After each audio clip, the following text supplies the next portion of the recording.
Sparatori ieri al villaggio Mosè di Agrigento. Uno dei 4 partecipanti all'aggressione è morto in ospedale, Roberto Di Falco, di anni 38, originario di Palma di Montechiaro, mentre uno è rimasto ferito e ricoverato a San Giovanni di Dio. Gli altri 2 sono scappati. Erano infatti 4 gli attentatori che hanno partecipato all'agguato, provenienti da Palma di Montechiaro. Si sono presentati con le armi in pugno all'autosalone Auto per Passione al villaggio Mosè, accanto alla chiesa Santa Rosa dell'agrigentino Lillo Zambuto, presente all'interno della struttura. A quanto pare dalle prime ricostruzioni uno dei 4 uomini ha fatto fuoco, ma la pistola si è inceppata. Obiettivo dei sicari sarebbe stato il titolare dell'autosalone Zambuto. Ne sarebbe nata una lite e così è partito un colpo di pistola che ha visto colpire il palmese Di Falco, mentre un altro degli attentatori è rimasto ferito e portato in ospedale per le cure del caso. Gli altri sarebbero scappati a bordo di una Mercedes.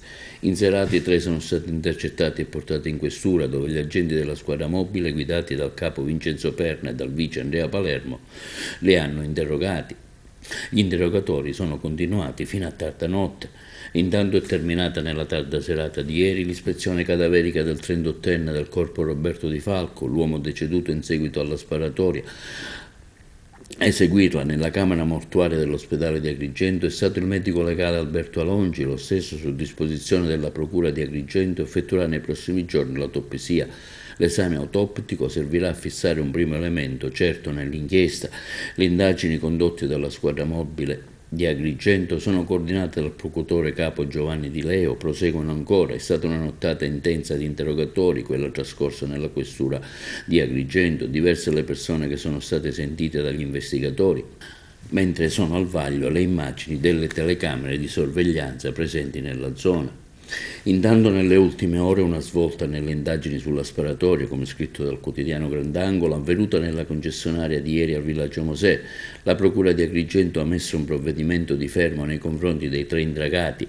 Si tratta proprio del fratello della vittima, Angelo Di Falco, e delle altre 2 persone, Calogero Zarbo, di anni 41, e Domenico Avanzato, di 40 anni, che si trovavano in compagnia di Roberto Di Falco. Il provvedimento è stato firmato dal procuratore capo Giovanni Di Leo. A seguirlo sono stati gli agenti della squadra mobile di Agrigento. Gli indagati, difesi dagli avvocati Santa Lucia e Antonio Ragusa, compariranno tra lunedì e martedì davanti al GIP per l'udienza di convalida del fermo. Tutti sono stati trasferiti nel carcere Pasquale di Lorenzo di Agrigento. Le contestazioni al momento non sono ufficialmente note, anche se è lecito ipotizzare che gli indagati debbano difendersi dall'accusa di omicidio o di favoreggiamento personale aggravato. Il movente della base della rissa, sfociata in una sparatoria che ha provocato la morte del 38enne, sarebbe riconducibile a quanto pare a un'auto venduta e pagata con assegni senza copertura.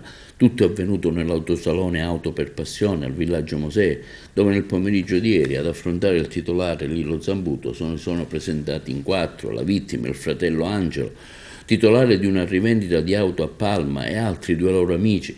Ad accendere la violenta discussione, secondo una prima ricostruzione, sarebbe stato proprio Angelo Di Falco, che ha rivendicato con forza il pagamento della vendita di un'autovettura pagata, e questa l'ipotesi a quanto pare con assegni non coperti. Il battibecco tra i 2 contendenti è sfociato immediatamente in una rissa, culminata con la morte di Di Falco, colpito all'addome da un proiettile. I 3 accompagnatori della vittima, nel corso degli interrogatori condotti in questura dal procuratore capo Giovanni Di Leo, non hanno convinto gli inquirenti. Le indagini non sono concluse e vanno oltre. Particolare attenzione degli investigatori viene rivolta agli ulteriori interrogatori, alla pistola usata, che al momento non si trova, e alle immagini di videosorveglianza registrate dalle telecamere installate in zona. Nelle prossime ore verrà eseguita anche l'autopsia del medico legale Alberto Alongi.